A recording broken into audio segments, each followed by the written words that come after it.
साथियों नमस्कार, मैं हरिश्चंद्र बर्णवाल इस वीडियो में आप सभी का स्वागत करता हूं। आज जो खबर मैं आपके सामने लेकर आया हूं दोस्तों, वो वास्तव में बहुत गंभीर है।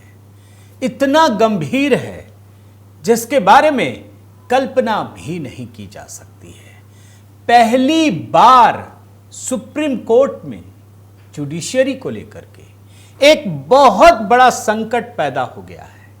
एक प्रकार से मानिए तो जुडिशरी ही फंसता हुआ दिखाई पड़ रहा है। क्रेडिबिलिटी दांव पर है दोस्तों। एक सिटिंग जस्टिस के घर पर नोटों की गड्डियां मिली हैं और उस खबर को भी आते आते इतना समय गुजर गया, उसमें जांच होते होते भी इतना समय गुजर गया और आखिरकार जब लोगों का दबाव बढ़ा है तब जाकर, मैं ऐसे ही नहीं कह रहा कि सुप्रीम कोर्ट में भी गहरा दबाव है, जुडिशरी पर भी गहरा दबाव है। आज इस खबर को मैं आपको दिखाऊंगा कि कैसे सुप्रीम कोर्ट तो वैसे एक संस्था है दोस्तों, लेकिन सुप्रीम कोर्ट में जितने जजेस बैठे हैं उन पर कितना गहरा दबाव है, किस तरीके से पूरा सुप्रीम कोर्ट जुडिशरी फंसा हुआ दिखाई पड़ रहा है और इसके साथ ही कॉलेजियम सिस्टम। आज मैं आपके सामने दिल्ली हाई कोर्ट के जस्टिस यशवंत वर्मा, उनसे जुड़े कुछ ऐसे पहलू आपके सामने रखना चाहता हूं जो लोगों ने दिखाया नहीं, मेन स्ट्रीम मीडिया ने नहीं दिखाया। मैं आज वो चीज आपके सामने रखने जा रहा हूं, लेकिन उससे पहले खबर भी दिखाऊंगा। आप सबको प्रणाम करता हूं दोस्तों। जुडिशरी का मसला है, मैं मीडिया रिपोर्ट के जरिए ही नई चीजें, नई बातें आपके सामने रखने की कोशिश करूंगा। मैं चाहता हूं कि आप भी कमेंट के साथ जुड़िए, क्योंकि जुडिशरी का ये जो संकट है वो खुद का भी पैदा किया हुआ है, इस बात को याद रखिए। सबसे पहले तो आपको मैं विजुअल दिखाता हूं, जिसकी वजह से मुझे लगा कि नहीं, अब तो बनाना पड़ेगा। ये जो तस्वीर है ना, ये नोटों की गड्डियां हैं दोस्तों। 500-500 के नोट और करोड़ों रुपये, आप समझिए, 15 करोड़ 30 करोड़, अलग अलग मुंह, अलग अलग बातें। मीडिया में भी यह खबर आ चुकी है। ये जो नोटों की गड्डियां हैं वो कहां से मिली हैं? ये दिल्ली हाईकोर्ट के जस्टिस यशवंत वर्मा के घर पर मिली। कैसे मिली? आप जानते हैं, होली के दिन जब पूरा देश होली का जश्न मना रहा था, होली की खुशियां मना रहा था, उस दौरान जस्टिस यशवंत वर्मा के घर में आग लग गई। 14 मार्च की रात 11:35 पर इसकी सूचना मिली। 2 दमकल की गाड़ियां पहुंची। रात 11:43 पर ये पहुंची और 15 मिनट में सब कुछ बुझा लिया गया। अब बुझाने का जब काम चल रहा था, चीजों को हटाने का, तब मिला कि जिसमें आग लगी है वो तो नोटों की गड्डियां हैं भाई। ये जो विजुअल देख रहे हैं, और आप ये जानकर हैरान हो जाएंगे कि इसकी जानकारी भी 1 हफ्ते बाद मिली। उसके बाद चीफ जस्टिस जो हाई कोर्ट के हैं, उपाध्याय, DK उपाध्याय, उनके पास दिल्ली पुलिस के कमिश्नर ने ये वीडियो भेजा, जांच की, और 22 तारीख की रात को, यानी कल देर रात, इसे सुप्रीम कोर्ट ने सार्वजनिक कर दिया। ये है असली खबर। और मैं थोड़ा सा टाइमलाइन आपको बता देता हूं, कि टाइमलाइन दिखा भी देता हूं कि ये कैसे कैसे घटनाएं घटी हैं।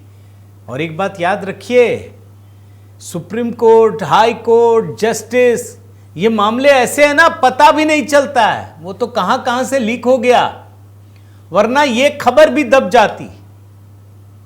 और आप देखिए, 14 तारीख को आग लगने के बाद 21 मार्च, अब देखिए तीसरा पॉइंट, 21 मार्च को कुछ रिपोर्ट्स में दावा किया गया था कि जस्टिस वर्मा के घर से 15 करोड़ कैश मिल गया था। काफी नोट जल गए थे। यानी एक सवाल आप समझिए कि 14 तारीख से लेकर 21 मार्च, 1 हफ्ता, क्यों भाई, क्यों ये मामला दबा रहा? और उसके बाद मजा देखिए, ये खबर आती है और पता चलता है कि SC कॉलेजियम ने जस्टिस वर्मा का इलाहाबाद हाई कोर्ट में ट्रांसफर कर दिया। उसके बाद यह कहा गया कि जस्टिस वर्मा ने कहा कि हमारा इनसे कोई लेना देना नहीं है इस कैश से। इसके बाद फिर दबाव उठा तो 3 सदस्यीय कमेटी बनाई गई, इंटरनल जांच हुई और उसके बाद यह सार्वजनिक की गई है। आपको रिपोर्ट भी दिखाता हूं। अब देखिए ना, इलाहाबाद हाई कोर्ट ट्रांसफर कर दिया गया है और अब जो ताजा तरीन मामला है यह भी मैं आपको बता देता हूं। Chief justice of India Sanjeev Khanna ने इनकी सीडीआर और आईपीडीआर जो पिछले 6 महीने का है वो भी जांच के लिए मांगा। सीडीआर क्या होता है? Call detail record. IPDR internet protocol detail record, यानी इनके सारी बातचीत उसकी मांग की गई है। अब यहां पर आपको एक चीज मैं दिखाना चाहता हूं, लेकिन एक बात बताता हूं। जब इनका ट्रांसफर हुआ ना तो पहली बार इतिहास में ऐसा कभी नहीं हुआ, इलाहाबाद बार काउंसिल ने यह कहा कि यह कोई कूड़ा है क्या, कूड़ेदान है क्या जो आपने यहां किसी को भी भेज दिया। अब जब यह विवाद पैदा हुआ तो देखिए सुप्रीम कोर्ट और बाकी चीजों को मैं आपको दिखाता हूं। सुप्रीम कोर्ट ने यह कहा, मैं आपको 2 रिपोर्ट दिखा रहा हूं, ये जो लाल घेरा में है ना, आप जरा देखिएगा। सुप्रीम कोर्ट ने यह कहा कि जो नोट मिले हैं ना और ये जो ट्रांसफर हुआ है उसका आपस में कोई लेना देना नहीं है। बड़े ध्यान से सुनिएगा और मैं आपको रिपोर्ट दिखा रहा हूं गोल घेरे में। देखिए, इसको आपको मैं थोड़ा सा पढ़ के बताता हूं। It is independent and separate from the in house inquiry procedure, इसमें लिखा हुआ है कि ये इंडिपेंडेंट है। ऐसा नहीं है कि कैश कांड के बाद इनका ट्रांसफर हुआ है। लेकिन मैं आपको दूसरा चीज दिखाता हूं, दिल्ली हाई कोर्ट के चीफ जस्टिस उनका बयान, और यह भी लाल घेरे में है। देखिए, transfer proposal after fire and cash incident, इसमें साफ लिखा हुआ है आई रिसीव्ड, देखिए मैं पूरा पढ़ भी देता हूं।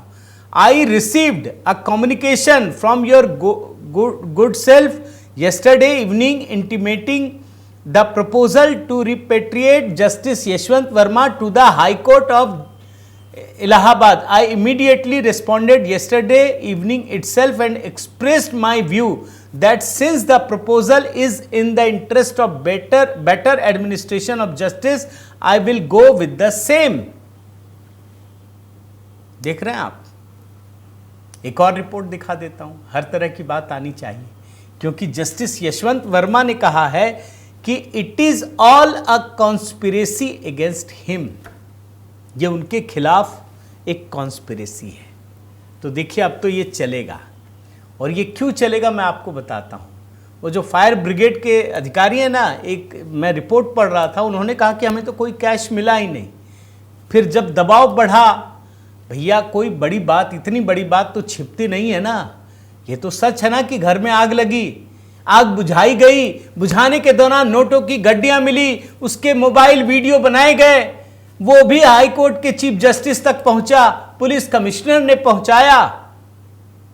ये सब तो सच है ना, कोई झुठला नहीं सकता ना।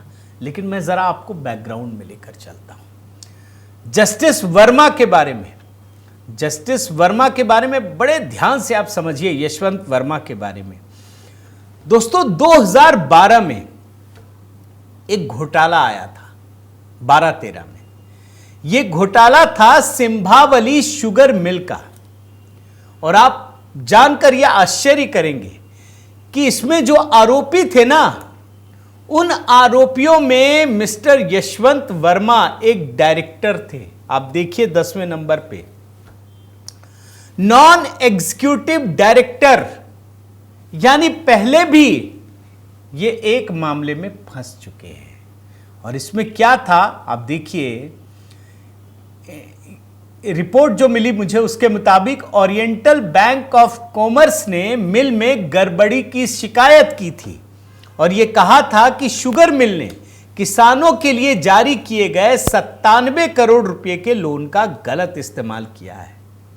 इस मामले में आपको आश्चर्य होगा, सीबीआई ने जांच शुरू कर दी थी, और सीबीआई ने जो मामला दर्ज किया था उसमें 10वें नंबर पर यशवंत वर्मा का नाम है।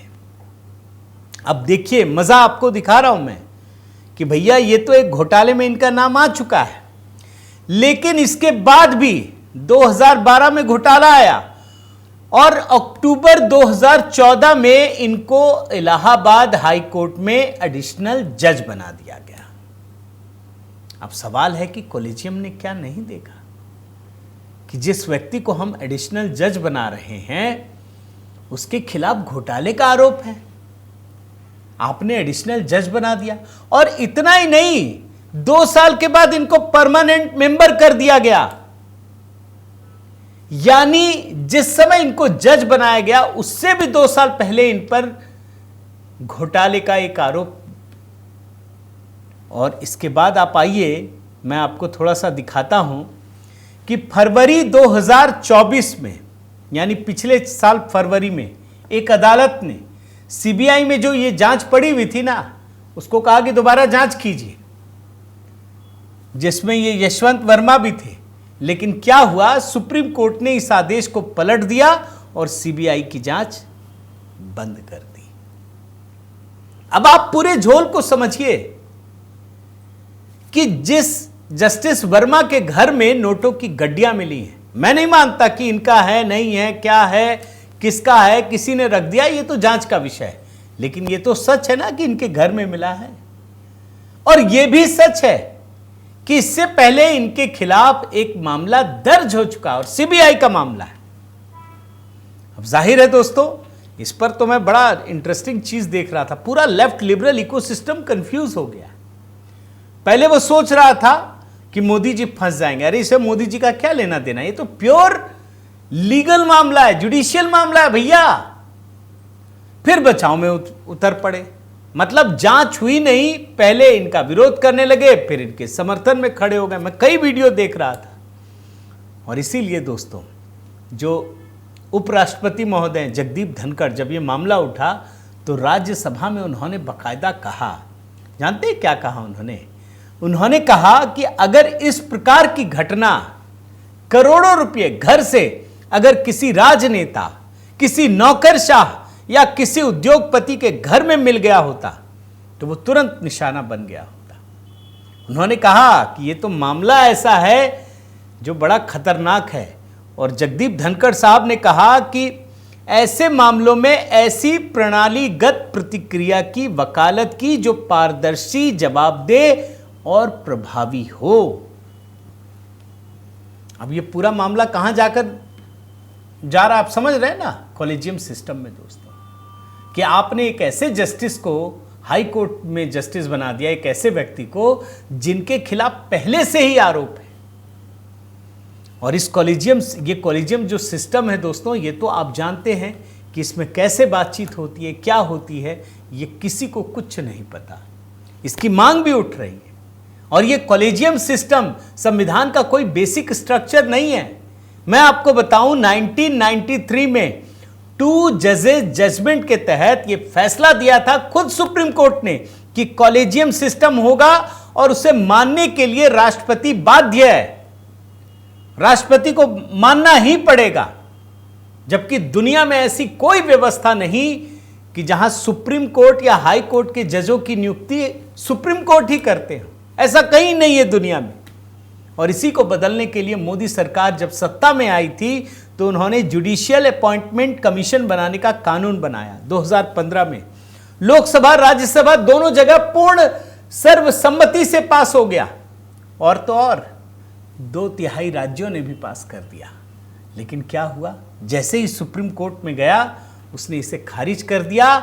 कोई कमी नहीं बताई गई, बल्कि इसे पूरी तरह से खारिज कर दिया गया। और आज देखिए उसका नतीजा क्या निकल रहा है। अब इस मामले में तो मैं आपको एक बात बताता हूं, कोई कुछ कर ही नहीं सकता।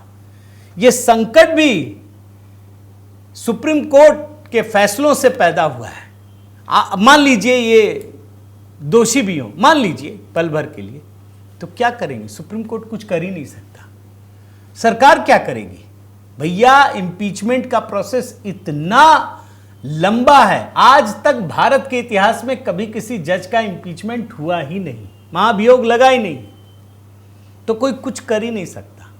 तो हाथ बंधे हुए हैं। लेकिन मैं मानता हूं दोस्तों कि सुप्रीम कोर्ट की जिम्मेदारी बहुत बड़ी है जब सुप्रीम कोर्ट ने अपने लिए कॉलेजियम की व्यवस्था कर ली, तो फिर यहां पर भी कुछ ना कुछ ढूंढ कर निकालना पड़ेगा। मैं मानता हूं कि पहली बार सुप्रीम कोर्ट, जुडिशरी एक बड़े संकट में है, कॉलेजियम सिस्टम पर सवाल उठ रहा है, क्रेडिबिलिटी दांव पर है।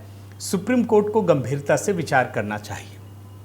आप इस मुद्दे पर क्या सोचते हैं दोस्तों, ज़रूर अपने कमेंट के साथ बताइएगा। और साथ ही आपसे निवेदन करता हूं कि इस चैनल से जुड़िए, लाइक कीजिए, कमेंट कीजिए, सब्सक्राइब कीजिए। और हाँ, HB मेलोडी पर लगातार नए गीत। और दोस्तों, अब नवरात्रि के पर्व पर मैं हर देवी के लिए एक अलग मंत्र तैयार कर रहा हूं वीडियो के साथ, तो आप जुड़े रहिए HB मेलोडी के साथ भी। बहुत बहुत धन्यवाद। जय सिया राम।